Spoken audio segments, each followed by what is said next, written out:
Les ascendants du prophète sallallahu alayhi wa sallam.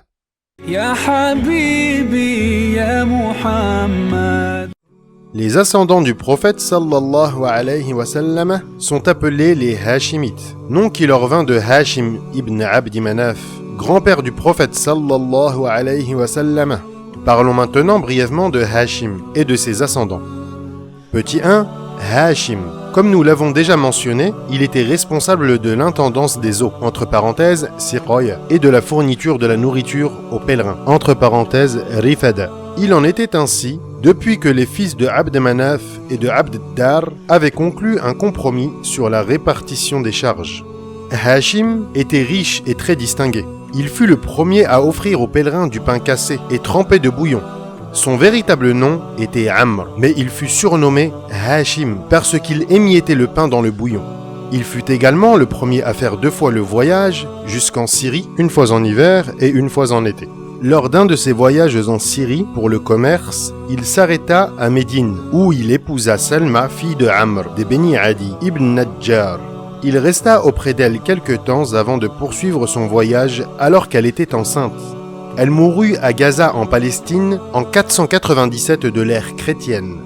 Plus tard, son épouse accoucha de Abd al-Muttalib et l'appela Shayba à cause de la présence de cheveux blancs sur sa tête. Et elle l'éleva à Yathrib. Personne de la famille de Hashim n'apprit la nouvelle de cette naissance. Hashim avait 4 fils, Asad, Abu Sayfi, Nadla et Abd al-Muttalib, et 5 filles, Ash-Shifa, Khalida, Dha'ifa, Ruqayya et Jannah. Ya Habibi, ya Muhammad. Petit 2. Abd al-Muttalib. Nous avons déjà indiqué qu'après la mort de Hashim, la Siqaya et la Rifada échurent à son frère al-Muttalib ibn Abdi Manaf, qui était honnête, obéi et bienfaisant, au point qu'on le surnommait Al-Fayyad, le munificent.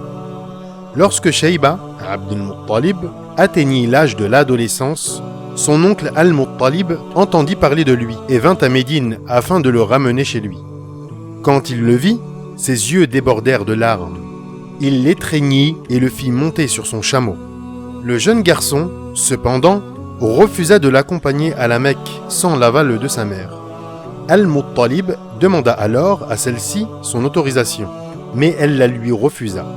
Toutefois, il parvint à la convaincre lorsqu'il lui dit « Ton fils se rendra à la Mecque où il recouvrera l'autorité de son père et vivra dans l'enceinte sacrée. » À la Mecque, Abd al-Muttalib suscita toutes les curiosités et les gens pensèrent tout d'abord qu'il s'agissait d'un esclave d'Al-Muttalib.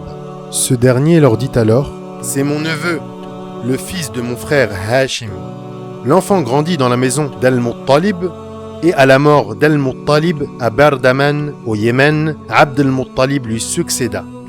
Il suivit la tradition de ses aïeux et surpassa même ces derniers en grandeur.